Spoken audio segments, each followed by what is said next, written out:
जब genetic experiments का नशा ज्यादा हो जाता है तो बन जाते हैं मॉन्स्टर्स। रैम्पेज में देखिए कैसे एक गोरिल्ला, एक भेड़िया और एक क्रोकोडाइल इंसानियत के लिए बन जाते हैं खतरनाक खिलाड़ी। क्या डेविस और जॉर्ज इन्हें रोक पाएंगे? देखिए रैम्पेज सिर्फ अभी। कहानी शुरू होती है रैम्पेज प्रोजेक्ट से, जिसमें दिखाया जाता है कि Athena 1 space station earth's orbit में घूम रहा है। इस यूएस स्पेस स्टेशन के अंदर एक खतरनाक डीएनए एक्सपेरिमेंट किया जा रहा है। इसी एक्सपेरिमेंट के दौरान एक चूहे पर असर होता है, उसका शरीर बदल जाता है और वो बेहद अग्रेसिव हो जाता है। वो चूहा पूरे स्पेस स्टेशन में तबाही मचा देता है और एक एक करके सभी क्रू मेंबर्स को मार डालता है। सिर्फ कैरी, जो आखिरी सर्वाइवर होती है, किसी तरह जिंदा बचती है। जब वो इमरजेंसी कैप्सूल में जाकर अर्थ वापस लौटने की कोशिश करती है, तभी उस कंपनी के लोग उसे रेडियो पर कांटेक्ट करते हैं। वो कहते हैं कि अगर कैरी कैप्सूल में जाना चाहती है तो उसे अपने साथ सैंपल्स भी लाने होंगे, वरना कैप्सूल का दरवाजा नहीं खुलेगा। अपनी जान को फिर एक बार खतरे में डालते हुए कैरी वापस स्टेशन के अंदर जाती है। जैसे ही वो सैंपल्स की 3 बॉटल्स उठाती है, उसे पता चलता है कि स्पेस स्टेशन बहुत जल्दी ब्लास्ट होने वाला है और अब वो म्यूटेटेड चूहा भी उसकी तरफ बढ़ने लगता है। कैरी जल्दी से कैप्सूल के दरवाजे तक पहुंचती है और दरवाजा खुल जाता है। वो कैप्सूल के अंदर आते ही उसे अंदर से लॉक कर देती है। वो म्यूटेड रेड कैप्सूल के ग्लास को तोड़ने की कोशिश करता है, लेकिन कैरी बिना देर किए कैप्सूल को स्पेसशिप से डिटैच कर देती है। जैसे ही अगले पल स्पेसशिप में जोरदार ब्लास्ट होता है, कैरी का कैप्सूल भी स्पेस में अलग हो जाता है। लेकिन जैसे ही कैप्सूल पृथ्वी की ऑर्बिट में पहुंचता है, उसमें भी एक एक्सप्लोजन हो जाता है। कैप्सूल के टुकड़े टूटकर पृथ्वी की तरफ गिरने लगते हैं। दूसरी ओर कहानी अब प्राइमेटोलॉजिस्ट डेविस ओकोये पर शिफ्ट होती है। डेविस, जो पहले यूएस आर्मी स्पेशल फोर्सेस का सोल्जर था, अब San Diego wildlife sanctuary में काम करता है। साथ ही वो अवैध शिकारियों के खिलाफ भी काम करता है। एक दिन डेविस अपने नए कर्मचारियों को जंगल में ले जाता है ताकि वो उन्हें गोरिल्ला से मिलवा सके। वहीं उनकी मुलाकात होती है एक अनोखे एल्बाइनो गोरिल्ला से, जिसका नाम है जॉर्ज। जॉर्ज जब छोटा था तब उसकी मां को शिकारियों ने मार दिया था, लेकिन डेविस ने जॉर्ज को बचा लिया और अपनी देख-रेख में पाला। अब जॉर्ज न सिर्फ बेहद इंटेलिजेंट है, बल्कि डेविस के साथ साइन लैंग्वेज के जरिए बात भी कर सकता है। डेविस अपने टीम के लोगों को जॉर्ज से मिलवाता है और सभी उसे देखकर बहुत खुश होते हैं। उधर उसी रात वो कैप्सूल, जो स्पेस में ब्लास्ट हुआ था, उसके अंदर मौजूद 3 पैथोजन जेनेटिक डीएनए कंटेनर्स में से एक कंटेनर एवरग्लेड्स की नदी में गिरता है। वो जेनेटिक केमिकल एक मगरमच्छ के मुंह में चला जाता है। दूसरा कंटेनर एक गहरे जंगल में गिरता है, जिससे एक भेड़िया उस वायरस का शिकार बन जाता है। तीसरा कंटेनर गिरता है जॉर्ज की टेरिटरी में, और जॉर्ज भी उस खतरनाक जेनेटिक केमिकल के संपर्क में आ जाता है। अगले दिन डेविस को खबर मिलती है कि जॉर्ज ने एक जंगली भालू को मार डाला, जो कि उससे कई गुना ताकतवर था। अब जॉर्ज को एक अलग सुरक्षित एन्क्लोजर में बंद किया गया होता है। जब डेविस उससे मिलने आता है तो जॉर्ज को देखकर हैरान रह जाता है, क्योंकि उसका साइज पहले से कई गुना ज्यादा बढ़ चुका होता है। डेविस जॉर्ज से इशारों में पूछता है, तुमने ऐसा क्यों किया जॉर्ज? जॉर्ज इशारे में बताता है, मैं बहुत डर गया था। जॉर्ज को एक दूसरी जगह एक बड़े से पिंजरे में बंद कर दिया जाता है। दूसरी तरफ कहानी शिफ्ट होती है एनर्जीन कंपनी की तरफ, जहां हमें मिलती है कंपनी की सीईओ क्लेयर वाइडन। इसी क्लेयर की कंपनी ने ये खतरनाक पैथोजन डीएनए केमिकल बनाया था। क्लेयर अपनी टीम से कहती है, कैरी जिन 3 सैंपल्स को वापस ला रही थी, उन्हें किसी भी हाल में डिस्ट्रॉय नहीं किया जा सकता। हमें हर हाल में वो सैंपल्स हासिल करने होंगे, और उसकी टीम जंगल की ओर निकल पड़ती है। अगली सुबह न्यूज में बताया जा रहा होता है कि एनर्जीन का स्पेसशिप जो ऑर्बिट में था, वो ब्लास्ट हो गया। उसका एक टुकड़ा सैन डिएगो जू में गिरा, और आज सुबह से ही वहां से एक बहुत बड़ा गोरिल्ला गायब है। यही न्यूज केट कॉल्डवेल देख रही होती है, जो एक जेनेटिक इंजीनियर है। न्यूज देखकर केट तुरंत डेविस के पास जाती है और कहती है, जो कंटेनर तुम्हारे पास है वो मेरा है। असल में यही वही कंटेनर था जो स्पेसशिप से टूटकर जू में गिरा था। डेविस उस कंटेनर को देने से मना कर देता है और केट की बातों को भी नजरअंदाज करता है। तभी केट कहती है, तुम्हारा जॉर्ज लगातार ग्रो कर रहा है, उसका साइज, उसकी भूख, सब कुछ एबनॉर्मल है। डेविस ये सुनकर केट को जॉर्ज के एनक्लोजर तक ले जाता है। वहां केट बताती है, तुमने डीएनए एडिटिंग के बारे में सुना होगा। हमने एक नया डीएनए तैयार किया जिसमें ब्लू व्हेल, शार्क, राइनोसीरस और चीटा का डीएनए मिलाया गया और इसी वजह से तुम्हारे जॉर्ज की ये हालत हुई है। लेकिन मैं इसे ठीक कर सकती हूँ। तभी अचानक जॉर्ज पिंजरा तोड़कर बाहर निकल आता है। डेविस उसे रोकने की कोशिश करता है, लेकिन जॉर्ज उसकी बात नहीं मानता और सीधे सड़क पर आ जाता है। पुलिस भी वहां पहुंच जाती है। डेविस सबको समझाने की कोशिश करता है, जॉर्ज किसी को नुकसान नहीं पहुंचाएगा, प्लीज पीछे हटो। वो जॉर्ज को कुछ देर के लिए शांत भी कर देता है, लेकिन तभी एक पुलिस हेलीकॉप्टर आ जाता है और जॉर्ज पर बेहोशी के इंजेक्शन फायर करता है। जॉर्ज बेहोश होकर गिर जाता है। वहीं दूसरी ओर जंगल में एनर्जीन कंपनी की यूएस टीम दिखाई जाती है, जो पैथोजन के सैंपल्स को ढूंढने के लिए निकली है। उन्हें जंगल में एक बहुत बड़े भेड़िए के पंजों के निशान मिलते हैं, लेकिन इससे पहले कि वो कुछ समझ पाते, वो विशाल म्यूटेटेड वुल्फ उन पर हमला कर देता है और सबको मौत के घाट उतार देता है।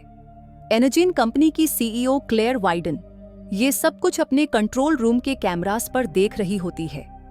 वो समझ जाती है कि अब तक के सारे सैंपल्स उसके हाथ से निकल चुके हैं, लेकिन हार मानना उसके बस की बात नहीं। क्लेयर अपने साथी से कहती है, जब हमने इस खास डीएनए को तैयार किया था, तब हमने इसके अंदर एक सीक्रेट फीचर डाला था, ऐसा फ्रीक्वेंसी सेंसर जो लो रेडियो फ्रीक्वेंसी को डिटेक्ट करता है। अब अगर हम वो फ्रीक्वेंसी ऑन करें तो ये तीनों म्यूटेटेड जानवर, जॉर्ज, वो विशाल भेड़िया और वो मगरमच्छ हमारी तरफ खींचे चले आएंगे, क्योंकि उनकी बॉडीज उस फ्रीक्वेंसी को बंद करना चाहेंगी, लेकिन कर नहीं पाएंगी। दूसरी ओर डेविस और केट को दिखाया जाता है। अब तक उन्हें पुलिस ने गिरफ्तार कर लिया होता है, क्योंकि उन्हें शक है कि इन दोनों ने मिलकर जॉर्ज पर कोई गैर कानूनी प्रयोग किया है। अब उन्हें जॉर्ज के साथ एक मिलिट्री कार्गो प्लेन में ले जाया जा रहा होता है, ताकि उन्हें दूसरी फैसिलिटी में शिफ्ट किया जा सके। इसी दौरान क्लेयर वाइडन उस लो रेडियो फ्रीक्वेंसी को ऑन कर देती है। जैसे ही फ्रीक्वेंसी ऑन होती है, वो विशाल म्यूटेटेड वुल्फ, जो अभी मीलों दूर जंगल में था, उसकी ओर खींचा चला आता है, साथ ही वो विशाल म्यूटेटेड क्रोकोडाइल भी। और वहीं प्लेन में अब तक बेहोश पड़ा जॉर्ज अचानक होश में आ जाता है। जैसे ही फ्रीक्वेंसी ऑन होती है, जॉर्ज बेकाबू हो जाता है और प्लेन के अंदर हर तरफ तबाही मचा देता है। उसे रोकने के लिए उस पर एक्सप्लोसिव बुलेट्स चलाई जाती हैं, लेकिन इससे हालत और बिगड़ जाती है। प्लेन बुरी तरह डैमेज हो जाता है और क्रैश होने की कगार पर पहुंच जाता है। डेविस बिना देर किए केट को एक पैराशूट पहनाता है और कहता है, जंप नाउ। केट झिझकती है, लेकिन डेविस उसे धक्का देकर नीचे गिरा देता है ताकि उसकी जान बच सके। प्लेन क्रैश से ठीक पहले डेविस अपनी जान की परवाह किए बिना एजेंट रसल की जान बचाता है। वो उसे साथ लेकर प्लेन से बाहर कूद जाता है और तभी पीछे से प्लेन में एक जोरदार ब्लास्ट होता है। डेविस को लगता है कि जॉर्ज ब्लास्ट में मारा गया है, लेकिन जब वो नीचे जमीन पर पहुंचते हैं, उन्हें जॉर्ज की डेड बॉडी कहीं नहीं दिखती। तभी उन्हें एहसास होता है जॉर्ज अभी भी जिंदा है। यहीं पर केट डेविस को अपनी जिंदगी की सच्चाई बताती है। वो कहती है, कॉलेज के बाद मैंने क्रिस्पर नाम की टेक्नोलॉजी पर काम शुरू किया। क्रिस्पर एक ऐसी जीन एडिटिंग टेक्नोलॉजी है जिससे किसी भी जीव के डीएनए को बदलकर उसे हमारी जरूरत के हिसाब से मॉडिफाई किया जा सकता है। मैं क्रिस्पर का इस्तेमाल उन जानवरों को बचाने के लिए करना चाहती थी जो एक्सटिंक्शन की कगार पर थे, लेकिन उसी दौरान मेरा छोटा भाई बहुत बीमार हो गया और मुझे पता था मैं क्रिस्पर से उसकी जान बचा सकती हूँ। तभी मेरी मुलाकात क्लेयर वाइडन से हुई, जिसने मुझे एनर्जीन में लीड रिसर्चर बना दिया। मैं हर बार जब अपने भाई के लिए कोई इलाज तैयार करती, क्लेयर और उसकी कंपनी उसी फॉर्मूला का इस्तेमाल खतरनाक डीएनए एक्सपेरिमेंट्स के लिए करती थी। मुझे नहीं पता था कि मेरी रिसर्च को मॉन्स्टर्स बनाने में इस्तेमाल किया जा रहा है। केट डेविस को बताती है, जब मुझे पता चला कि मेरी रिसर्च का गलत इस्तेमाल हो रहा है, तो मैं सब कुछ डिस्ट्रॉय करना चाहती थी, लेकिन तभी सिक्योरिटी ने मुझे पकड़ लिया और मुझे जेल भेज दिया गया। जेल में रहते हुए 1 महीने बाद मेरे भाई की मौत हो गई। मैं उसे आखिरी बार देख भी नहीं पाई। अब मैं चाहती हूं कि क्लेयर कभी किसी और को नुकसान ना पहुंचा सके, इसलिए मैं उसकी सच्चाई दुनिया के सामने लाना चाहती हूं। उसी वक्त आसमान में मिलिट्री प्लेन्स नजर आते हैं। असल में जो एजेंट उनके साथ था उसी ने आर्मी को बुलाया होता है। प्लेन के अंदर सभी देखते हैं कि जॉर्ज और वो भयानक वुल्फ सीधा शिकागो शहर की ओर भाग रहे हैं। हर कोई हैरान रह जाता है। केट बताती है, जब मैं एनर्जीन में काम करती थी तो हम चमगादड़ों के डीएनए पर काम कर रहे थे। शायद क्लेयर ने उसी प्रोजेक्ट में कामयाबी पा ली है और अब वो एक खास फ्रीक्वेंसी से इन जानवरों को कंट्रोल कर रही है। ये जानवर उसी फ्रीक्वेंसी को रोकना चाहते हैं। डेविस अब कलोनल से कहता है, हमें एक मौका दीजिए, हम एनर्जीन की बिल्डिंग में जाकर एंटीडोट लेकर इन जानवरों को शांत कर सकते हैं। लेकिन यही क्लेयर का भी प्लान होता है। क्लेयर चाहती है कि जैसे ही ये तीनों जानवर उसकी बिल्डिंग तक पहुंचे, वो उनके डीएनए को एक्सट्रैक्ट करके अपना फाइनल वेपन बना सके। लेकिन कॉलोनल डेविस की बात मानने से इनकार कर देता है। वो अपने सोल्जर को आदेश देता है, इन्हें इंट्रोगेशन रूम में ले जाओ। मगर डेविस सोल्जर से भिड़ जाता है और एजेंट रसेल की मदद से एक मिलिट्री चॉपर चुराकर वहां से भाग निकलता है। चिकागो पहुंचते ही डेविस और केट देखते हैं जॉर्ज और विशाल भेड़िया एक टावर की ओर बढ़ रहे हैं और रास्ते में चारों तरफ तबाही मचा रहे हैं। अब तीसरा मॉन्स्टर भी एंट्री लेता है, एक विशाल मगरमच्छ, और उसके आते ही हर तरफ तबाही और मौत का मंजर छा जाता है। डेविस और केट एनर्जीन कंपनी की बिल्डिंग में दाखिल होते हैं। केट पहले यहां काम कर चुकी थी, इसलिए वो जल्दी ही एंटीडोट तक पहुंच जाती है। लेकिन तभी वहां पहुंच जाती है क्लेयर अपने भाई के साथ। वो दोनों को गन पॉइंट पर ले लेती है और एंटीडोट फिर से छीन लेती है। क्लेयर मुस्कुराते हुए बताती है, इस एंटीडोट से जानवरों को शांत तो किया जा सकता है, लेकिन उन्हें पहले जैसा नॉर्मल नहीं बनाया जा सकता। और अचानक क्लेयर डेविस को गोली मार देती है। वो अपने भाई और केट को लेकर हेलीकॉप्टर में निकलने की तैयारी करने लगती है। क्लेयर चाहती है कि केट उसके साथ चले, क्योंकि वो जानती है केट की जरूरत आगे की रिसर्च में पड़ेगी। उसी वक्त तीनों विशाल जानवर जॉर्ज, वुल्फ और क्रोकोडाइल एनर्जीन की बिल्डिंग पर चढ़ते जा रहे होते हैं।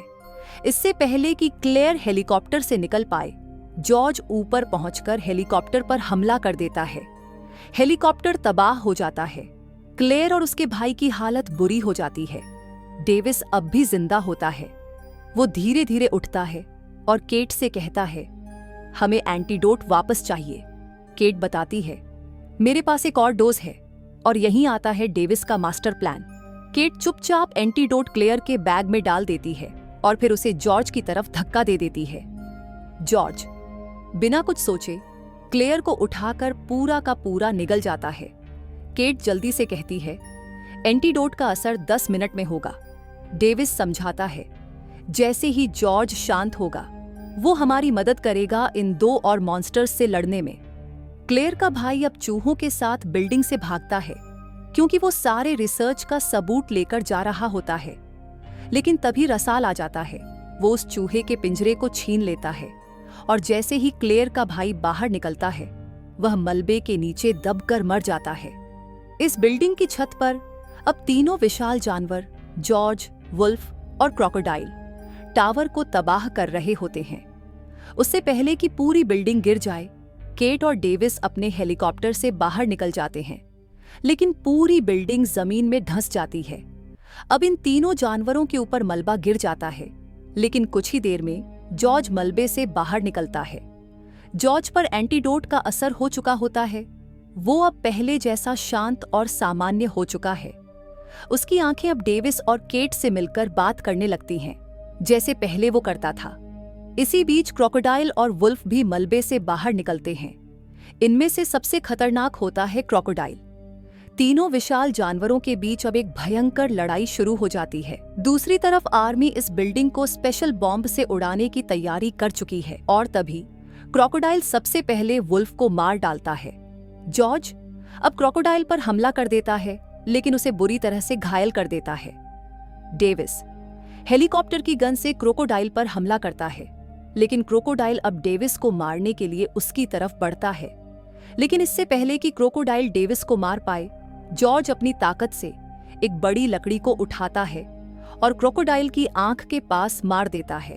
क्रोकोडाइल वहीं मर जाता है। आर्मी जब देखती है कि जॉर्ज और डेविस ने उन दोनों मॉन्स्टर्स को मार दिया है, जिस कारण आर्मी अपना अटैक रोक देती है। आखिरकार जॉर्ज को अब लोग हेल्प करते हुए देखते हैं। वो अब ह्यूमैनिटी की मदद करने वाला एक हीरो बन चुका होता है। फिल्म यही खत्म होती है। अगर आपको ये फिल्म पसंद आई हो तो कृपया लाइक, सब्सक्राइब और शेयर जरूर करें।